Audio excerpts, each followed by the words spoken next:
Patricia, gracias Federico por haberse leído el libro y haberlo comentado tan amablemente. Ya me han hecho una parte del trabajo importante y no voy a repetir, si bien algunas cosas tengo que repetirlas, pero hay muchas que ya están muy bien dichas. Gracias amigos de la Fundación Libertad, ha sido siempre un placer colaborar con ustedes. Yo estuve ya el año 98, para el 10º aniversario, y bueno, se ha ido repitiendo este acercamiento desde Madrid o desde Estocolmo, de vez en cuando, y cada vez más a menudo en realidad.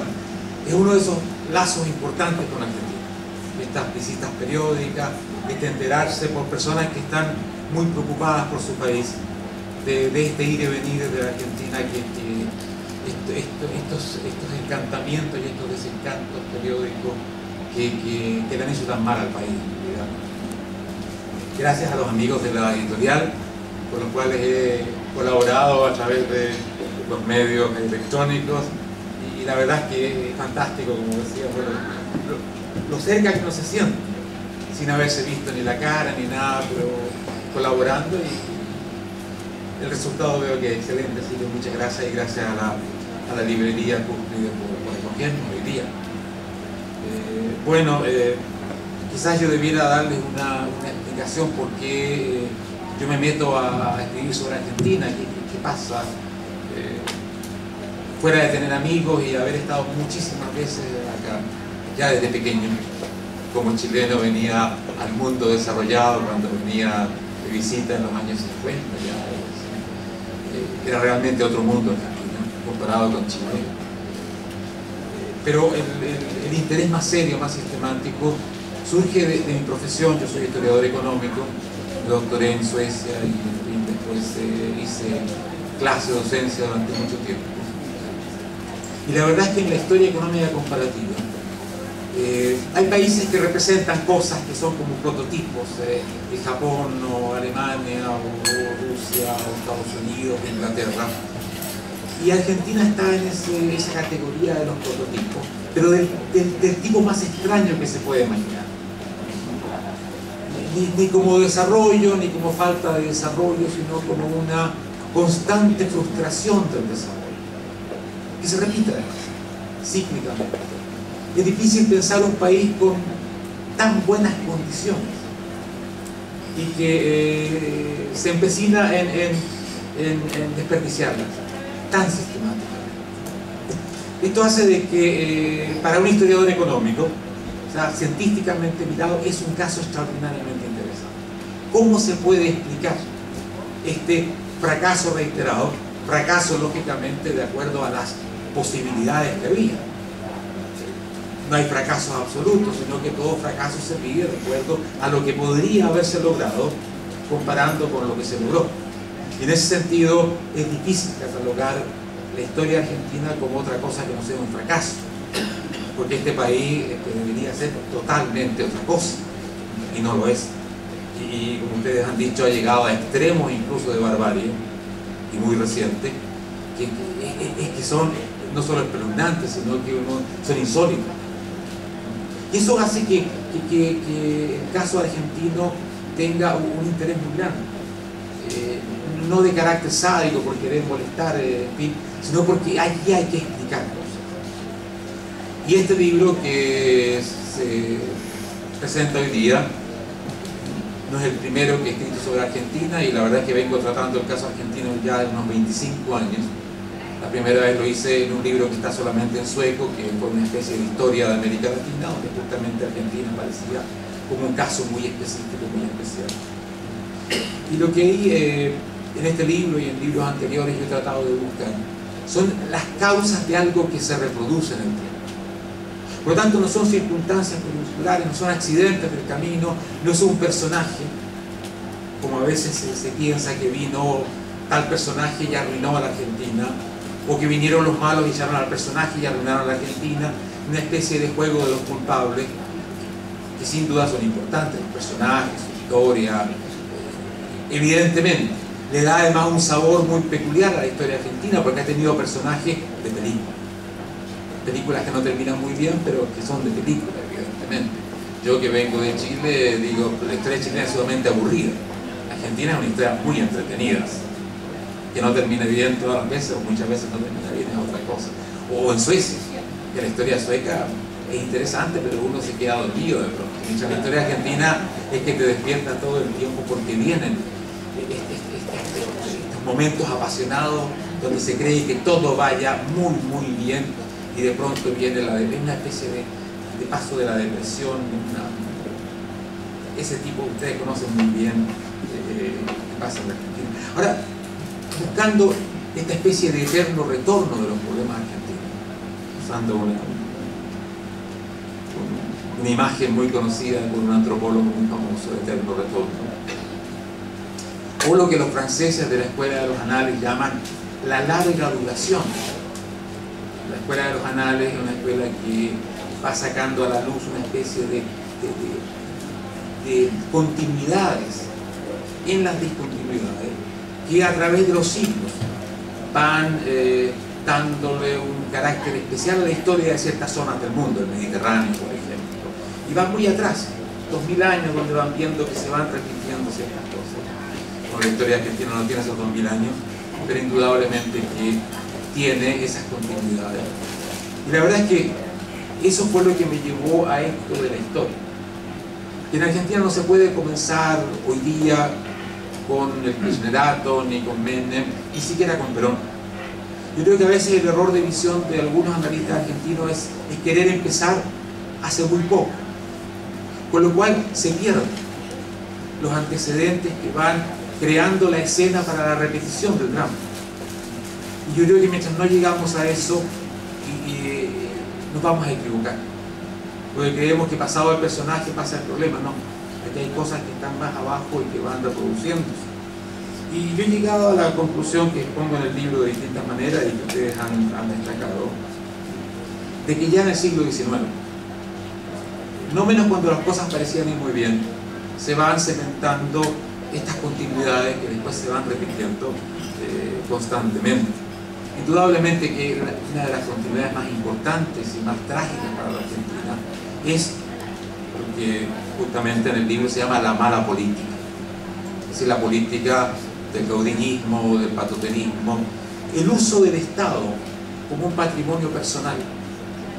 En el fondo, yo creo que un gran argentino dijo ya prácticamente todo al respecto, es Argentino Sarmiento, en su famoso libro sobre el Facundo, cuando trata de entender el régimen de Rosas, que es un arquetipo, no solamente en cuanto a la mala política, al uso del Estado como un patrimonio propio, de la violencia, y muchas otras cosas.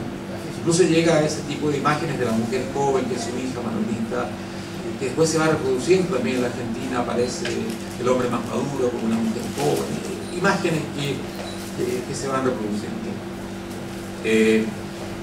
Ahí hay un surgimiento. O sea, Argentina sale de la época colonial, de la destrucción de lo que fue todo el Estado colonial, que fue traumática en toda América Latina, con pocas excepciones como Chile tal vez y algunas más, pero en general nos quedamos sin aparato del Estado, y el aparato del Estado fue construido a partir de caudillos locales que llevan al Estado su forma de gobernar su pequeño terruño, o como dice Sarmiento, su estancia.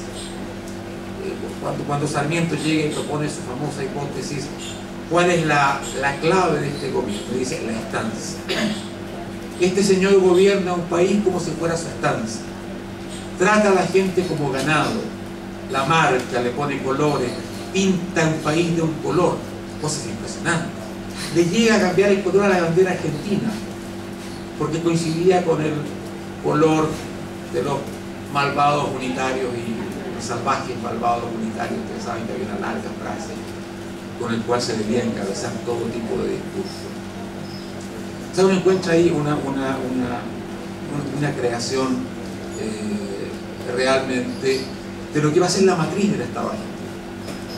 Un Estado que nunca evoluciona, o por excepción evoluciona al Estado de Derecho, al Estado, digamos, moderno, y está siendo retrotraído todo el tiempo al Estado personalista, al Estado, ese Estado que que va contra aquello que ya Sócrates definía como lo fundamental de una sociedad civilizada, una sociedad regida por leyes y no por hombres, es decir, atenida a ciertos principios que todos los hombres debemos respetar.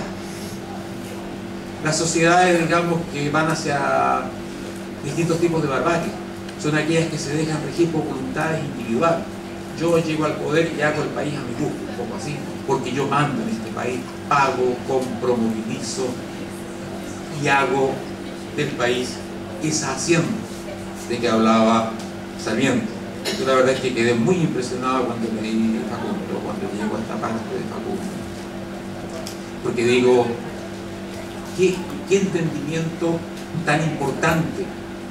Ustedes saben, 1840 y algo, exiliado en Chile, y cómo esto ha seguido siendo algo que se ha ido reproduciendo, y donde uno ve que se pasa del caudillismo agrario al caudillismo urbano, como diría otro famoso argentino, se pasa del caudillismo del poncho al caudillismo del frasco.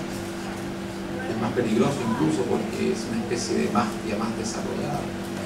Alberti, cuando habla de los caudillos, un escrito muy importante, donde justamente dice, hemos vivido la época de los caudillos, de lo que Sarmiento decía, la barbarie, la pampa, el campo, todo eso.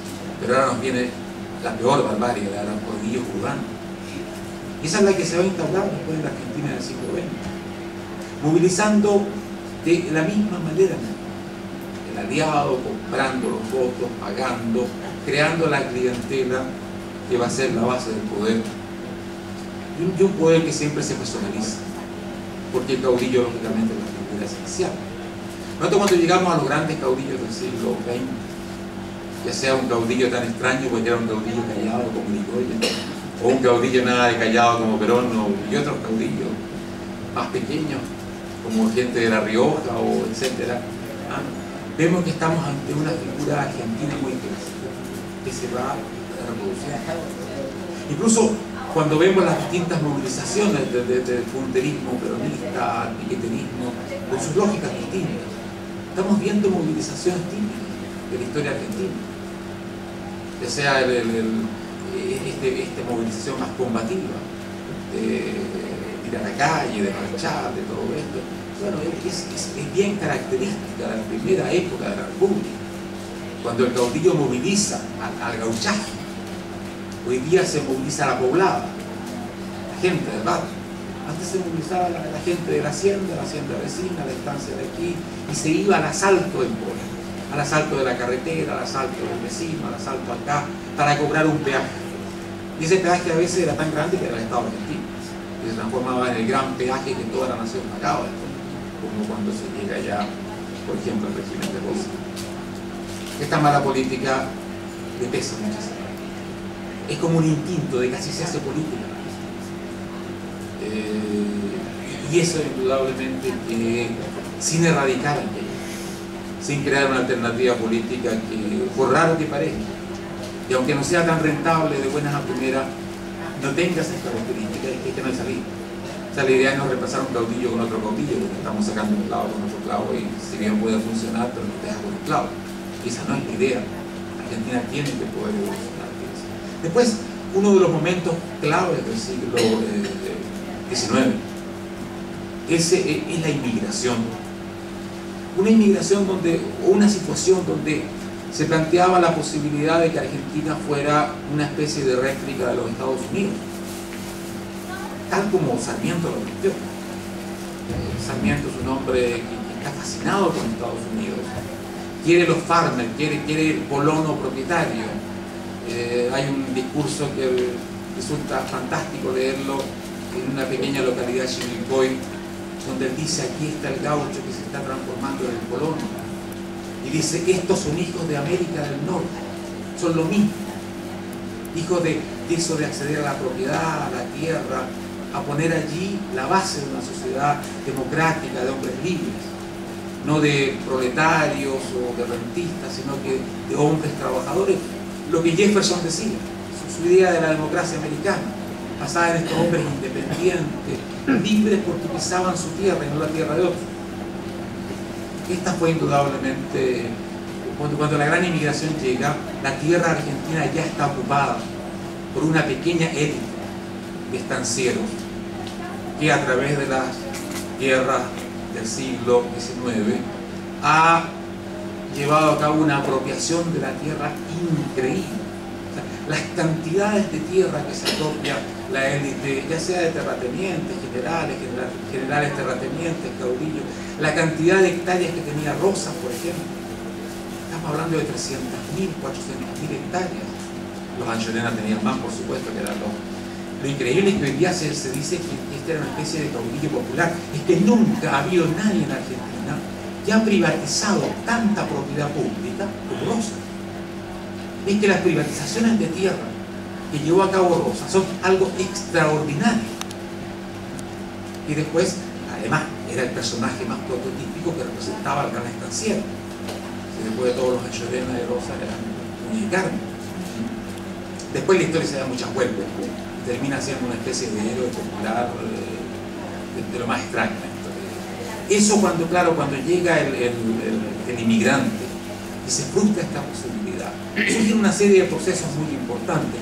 Primero, que el campo argentino no absorbe toda aquella cantidad de población que, por ejemplo, absorbe el campo norteamericano, Estados Unidos, lo que crea una sobreurbanización argentina. De hecho, a comienzos del siglo XX, Argentina es la sociedad más urbanizada después de Inglaterra. Es extraordinario. Con una gran capital y grandes capitales provinciales también, donde comienza un drama argentino que es muy importante, la lucha por la renta de la tierra. Pero claro, como hay pocos que han conseguido el monopolio de la gran fuente de riqueza, la pampa, esa fuente abrumadora de riqueza, todo el resto de las clases sociales, especialmente las clases urbanas, ven que su finalidad política es disputar esa renta. Por lo tanto, hay una orientación básica, no a la producción, no a la creación de valor agregado, etc., sino que es una lucha por lo que ya se da, y que lo da esa naturaleza que tiene una capacidad increíble de producir riqueza. Y eso va a conducir a procesos, bueno, la lucha por la renta de la tierra sigue hoy día tan presente como tuvo hace 150 años. El peronismo es una gran lucha por la renta de la tierra, lógicamente, que ganan las clases urbanas y terminan destruyendo tanto gran parte del potencial agrícola argentino, agroganadero, como de su propia prosperidad, porque terminan financiando con esa tremenda renta una industrialización y un estilo de vida que no es posible mantenerlo mientras no tengas un flujo de riqueza. Es como tener petróleo, claro. Cuando tienes petróleo puedes financiarlo todo. Argentina ha tenido petróleo con creces, la pampa y además petróleo, pero la pampa ha sido su petróleo. Y eso permite, en la historia económica se usa el concepto de la maldición de los recursos naturales, porque puede generar estructuras económicas, sociales, políticas, donde la lucha por la renta, la apropiación, en vez de la producción, se transforma en el norte de toda la política. Todas las clases se terminan orientando así. Ahora es un poco mecánico echarle la culpa a los recursos naturales. La verdad es que Estados Unidos puede no ser así. Cuando los recursos naturales están distribuidos mucho más democráticamente y dan origen a una amplia clase de propietarios, tenemos un desarrollo completamente distinto. La clave de todo el progreso estadounidense y su paso ya en el siglo XIX a la hegemonía mundial, industrialmente hablando, es la agricultura. Su mercado interno enorme. Porque claro, pero muchísimos de los trabajadores agrícolas son propietarios. Retienen ellos la renta, la compran, la invierten en la educación de sus hijos, en las herramientas. ¿Por qué Estados Unidos desarrolla una industria de máquinas agrícolas que hasta hoy día es la dominante en el mundo? Y que cuando llegaban a Europa esas máquinas en el siglo XIX, los europeos quedaban asombradísimos. Bueno, porque había una demanda enorme de todo ese enorme interior de Estados Unidos, donde el trabajo era muy caro, porque claro, cuando llegaba el inmigrante y decía, allá está la frontera donde yo puedo ser propietario, imagínense un italiano pobre, un español pobre, un gallego, lo que quiera que llegaba, la tierra estaba ya esperándolo, el precio que había que pagarle para que se quedara en Filadelfia, en Nueva York o donde fuera trabajando en una fábrica era altísimo. Por lo tanto, la posibilidad de una frontera que creaba colonos va a condicionar un aumento de la renta o del salario en todos los niveles de la sociedad americana. En el libro hay una serie de comparaciones que muestran cómo esta falta de la propiedad del colono, esta propiedad extendida en la tierra, va a generar también un salario industrial argentino muy por debajo, por ejemplo, del de Estados Unidos, con todo lo que significa mercados más limitados, etc. Esto fue indudablemente una oportunidad perdida, lamentable, y nos va a dejar esa continuidad de la lucha redistributiva, girando en torno al mismo eje. Yo cuando vine al 20 aniversario de la Fundación Libertad, estaban ahí los piquetes de los agricultores. Aquí está la renta de la tierra, de nuevo. Y uno se remontaba y decía, Argentina se repite, no se contradice, no se repite, reaparece. La tercera continuidad es aquella que tú hablabas de la economía, de esto, cómo tendemos justamente por esta tremenda riqueza que la naturaleza ha dado, a crear estructuras económicas que no tienen capacidad competitiva a nivel internacional y que viven de la protección. La protección que en el siglo XIX era la distancia muchas veces, lo cual permitió el surgimiento bastante espontáneo de una serie de industrias, muchas veces, generalmente, por los inmigrantes que llegaban. La predominancia del inmigrante en la industrialización argentina para el mercado interno es abrumadora. 80 o más % de los empresarios industriales son inmigrantes. Aquellos que tenían una pequeña experiencia se afincaban en estos mercados. El transporte todavía encarecía el precio del producto importado. Muchos no se podían importar, no se podían traer ladrillos ni muebles para la gente común, ni ropas baratas. Es muy difícil todo eso. Había un mercado natural.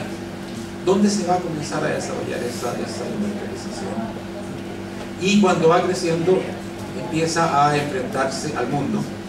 Y ese enfrentamiento con el mundo, cuando ya no basta con la distancia porque el costo de transporte se ha abaratado o por lo que sea, va a llevar directamente a la reivindicación de la política como protección de esa industria. Y en vez de dar el salto a mayor productividad, de especializarse, de buscar aquello que le permitiría a Argentina diversificar su presencia en el mundo, termina siendo al revés.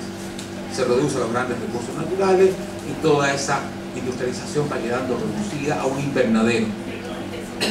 Y Argentina surge con una especie de idea fija, que no solamente en Argentina, porque Argentina después fue el modelo para el resto de América Latina, de que si no protegemos nuestra industria, se nos muere.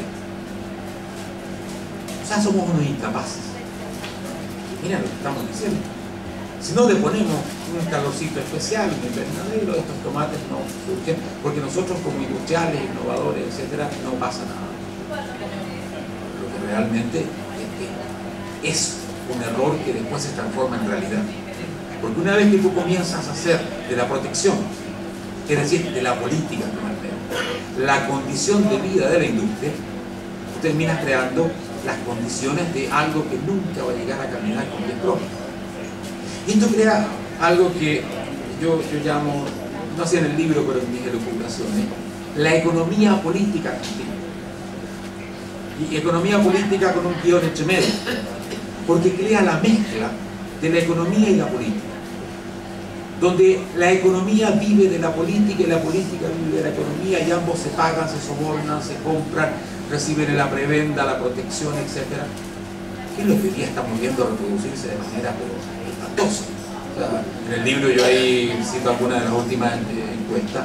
Argentina tiene más medidas proteccionistas en vigor que toda América Latina junta. Que toda América Latina junta. 190 más o menos medidas proteccionistas.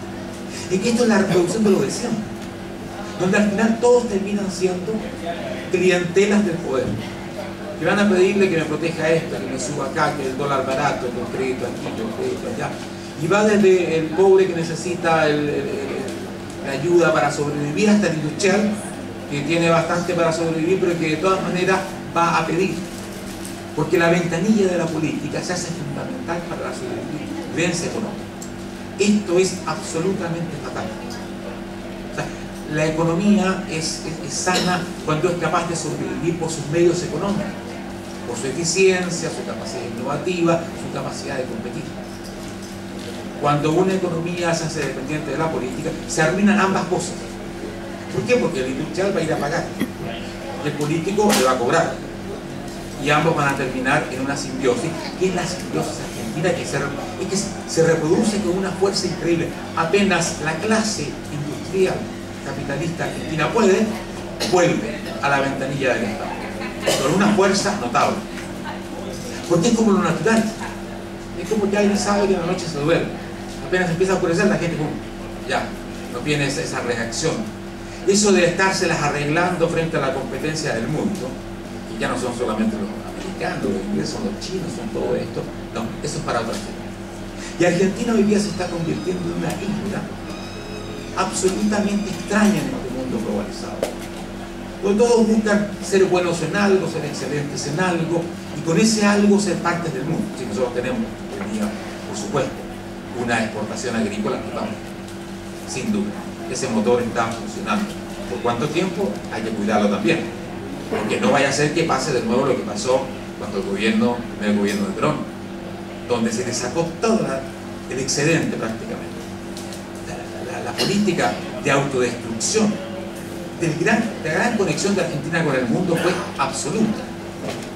Justamente en el momento en que los países competidores de Argentina, es decir, Australia, Estados Unidos, Nueva Zelanda, estaban industrializando a todo vapor su agricultura, estaban creando la agroindustria del futuro, Argentina le estaba quitando todos los recursos a la agricultura.